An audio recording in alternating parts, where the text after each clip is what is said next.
Spirit Airlines files for bankruptcy. It's lost $2.2 billion in 5 years. Just a few days ago, there was a mechanic working on one of the planes, one of the jet's wings, and he was duct taping a crack on the wing with 2 strips of duct tape. And somebody was videoing him from inside of the plane. So you can imagine what's going on here. Spirit Airlines, whose approach to selling cheap tickets without amenities earned its fans and detractors, filed for bankruptcy protection Monday after a string of setbacks, most recently a failure to renegotiate its looming debt. The airline, which last reported an annual profit in 2019, has had trouble finding its footing after a federal judge blocked a planned merger with JetBlue Airways in January. Spirit has also struggled to capitalize on the recovery from the pandemic because of intense competition, engine problems, and other factors. The company filed for Chapter 11 bankruptcy protection in New York.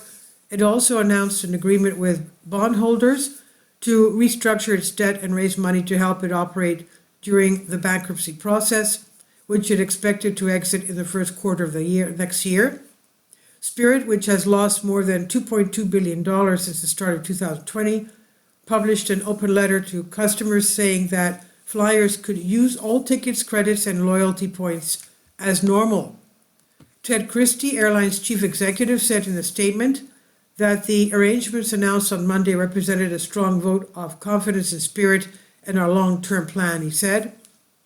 The airline said in a court filing that it had 25,000 to 50,000 creditors with total debt of about $9 billion and only slightly more in assets at end of September. It said its shares would be delisted from New York Stock Exchange.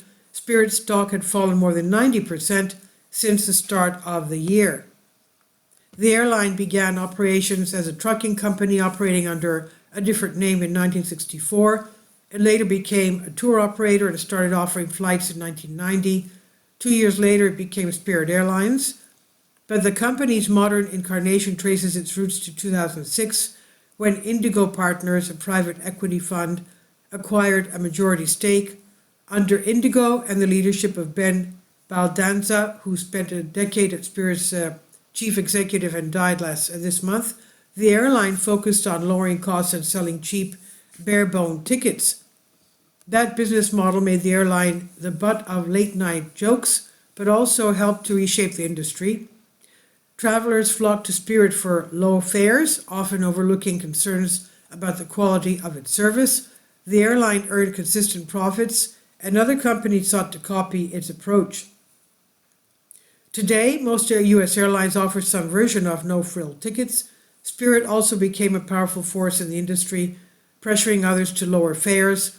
That phenomenon became a central part of the Justice Department's successful lawsuit to prevent the JetBlue Spirit merger on the grounds that losing Spirit would harm consumers. The bankruptcy filing comes after Spirit had spent months trying to renegotiate its debt. Companies, including many airlines, often emerge from Chapter 11 bankruptcy cases on a stronger financial footing. Airlines have filed for bankruptcy dozens of times over several decades, according to data from Airlines for America, a trade group. 3 of the industry's largest companies, American Airlines, Delta Airlines, United Airlines, filed bankruptcy cases after September 11, 2001 attacks, but Spirit is the first from a major airline in more than a decade. The nation's largest airlines have profited from the pandemic recovery, in part by taking advantage of demand for premium and international travel, but Spirit and other budget airlines have had a more challenging time managing rising costs, especially for labor and increasing competition. This summer was the busiest ever for air travel, according to Transportation Secretary Administration data, but low-fare carriers struggled because many of the popular destinations they serve were flooded with seats. The low-cost airlines have also faced rising competition from larger carriers selling basic economy tickets. Spirit flew slightly more passengers in the first half of this year compared to the same period last year, but those passengers paid nearly 20% less in fares per flight. The company's largest union, a chapter of the Association of Flight Attendants, told members to continue to work as planned, saying that it would fight to protect their interests in the bankruptcy process. The airline has about 12,800 employees. Some problems are out of Spirit's control.